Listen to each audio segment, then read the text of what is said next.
Straight ahead on 27 First News at 6. A well-known football coach was attacked in his own home by a former player. We'll have an update on his recovery. Also, crime scene tape surrounds the Lawrence County Bank where a robbery took place earlier today. Find out why the bomb squad also had to come to the scene. So we're really looking at many facets to help increase our academics and the availability of academics to students with the technology, and that's the biggest change. Before students head back to school in Austintown next month, we take a sneak peek today inside the brand new state-of-the-art buildings on campus. 27 First News at 6 is underway. Dave Sess and Teresa Weekly on WKBN 27 First News, where your news comes first in high definition. Good evening. A robber remains on the loose tonight after demanding money from a Lawrence County bank and then leaving behind a suspicious device during his getaway. State police spent nearly 5 hours on the scene today, along with the bomb squad. Natalie Jovanovich has been following this story for us. She joins us now with more details.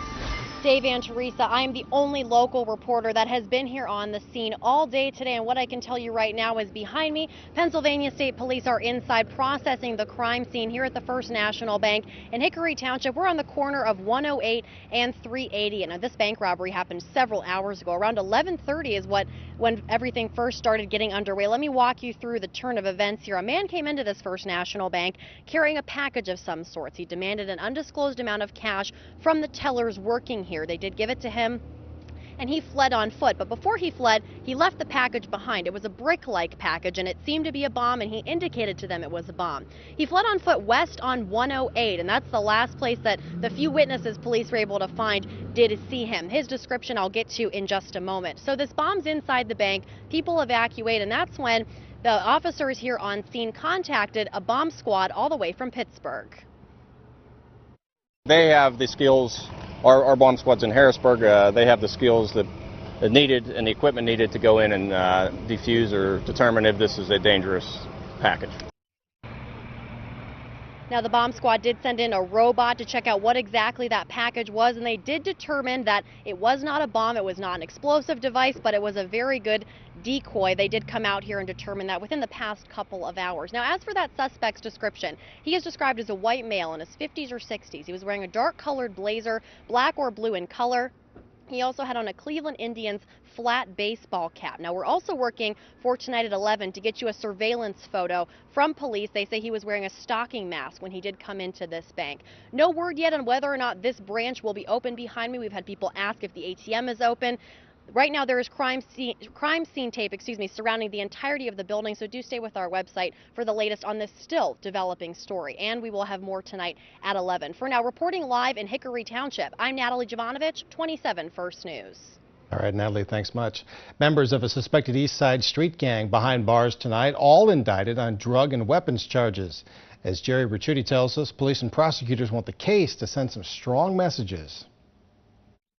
This shows the community out there that we are not ignoring these groups. The latest crackdown on local drug and gun-related violence took the last year and a half to piece together. But now, more than a dozen people, including 3 charged as juveniles, all suspected members of a gang known as the Vic Boys, are behind bars. What we started finding out when we started investigating a lot of our felonious assaults and homicides, that some of these players were turning up in the investigation, either as witnesses, potential suspects, or just people of interest in these investigations. Investigators say the suspects operated out of the Victory Estates housing area on Youngstown's east side. Members of the Violent Crimes Task Force, the FBI, and the Mahoning County Prosecutor's Office built the case, which then led to secret indictments late last week. These are not easy cases to do. They're time-consuming. They change sometimes on a weekly basis depending on how you get involved with the particular street gang. We're told 2 of the alleged gang members, including Curtis Jones, are already serving time in prison for their convictions late last year in the shooting death of a 16-year-old Cheney High School student back in 2011. Authorities say the new indictments should send a message to others thinking of getting too deeply into the street gang lifestyle. The violence will stop one way or another. Either you will go and get the help that you need, or you will again meet our law enforcement partners. You will never know when that knock comes on your door, and believe you me, we will come a knocking. and you will go to jail. The suspects could start appearing in court as early as Tuesday. In Youngstown, Jerry Ricciuti, 27 First News. A man from Sharon is facing serious charges. He's also got to go through a mental evaluation after police say he attacked his former football coach. Jeff Lefkulich was the only local television reporter there today as the coach talked for the first time about what happened. Sharon football coach Jim Wildman is back home from the hospital. His eye bruised. His ear underwent plastic surgery after it was bitten during an attack in his home Sunday afternoon by a former player, 38-year-old Joseph Kozinski. At the door, I didn't know him any differently than I know you people. When I was at the Farrell Hospital, I was told who it was, and it was, news to me. So I know nothing about the motivation or anything whatsoever. Police say Kozinski busted through the door and knocked over furniture as he began choking the coach. Jim's wife Karen heard the commotion going on downstairs and began yelling from an upstairs bedroom window. Luckily, neighbors heard her cries for help. They just came running down and they grabbed him by the throat, neck hold or whatever, and that's how he had Jim. And he just kept squeezing until he let go of Jim. One of those neighbors was an off-duty Sharon police officer who radioed for backup. Kozinski was arrested and is facing several charges. But the popular coach isn't letting the situation get him down. He went to the first two-a-days practice for the Tigers, something he says he wouldn't miss, to give them a pep talk and let his team know he's all right. I'm just going to tell them essentially that, I'm beaten up, but I'm not beat. In Sharon, Jeff Lefkulich, 27 First News.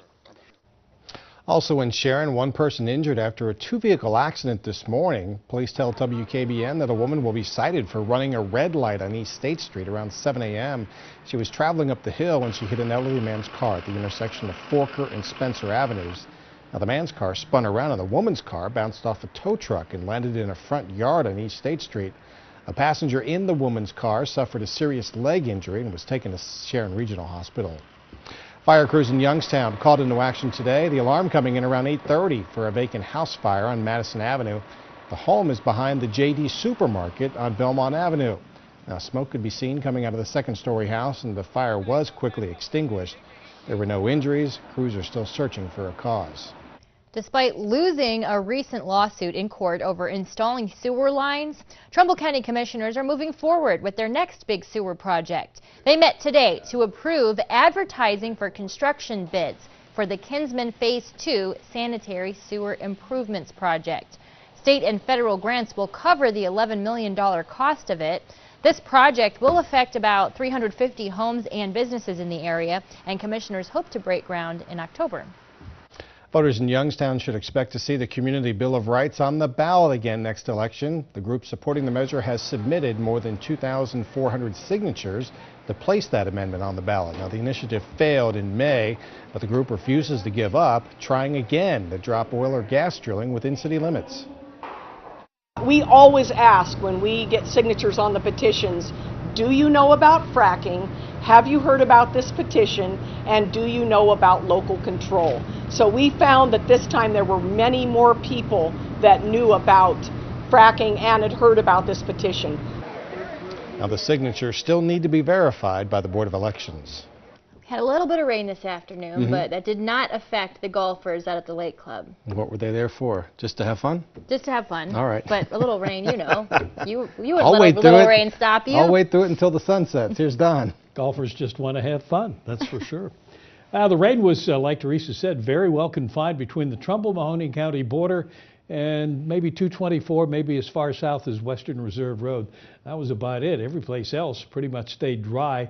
Airport reporting only a trace of rain. We had almost a quarter of an inch here at the station in Boardman.